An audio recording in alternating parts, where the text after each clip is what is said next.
This week I wasn't going to make a video because my son and I went to Goodwood Festival of Speed yesterday, and I was intending on taking my camera and some of the stuff so I could make a video out of it, but my son asked me not to, so I thought fair enough. So I went armed with just my Coolpix A900 camera, and I love this thing. It's absolutely fantastic. There are a couple of issues with it. However, for something on your waist just to take shots and a bit of video here and there, it's absolutely brilliant. So I have ended up making a video this week. Here it is. But it wasn't for the YouTube channel, it was for myself. And actually the reason that I wanted to publish it is because this video takes me right back to my roots.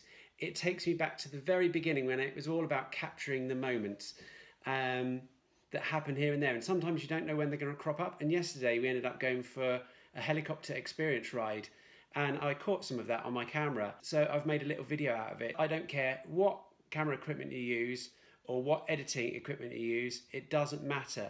I'll see you in a couple of weeks' time. I am going to rebrand my channel. I just need to work on it. I just haven't had a chance. So here's my little video. I hope you enjoy it.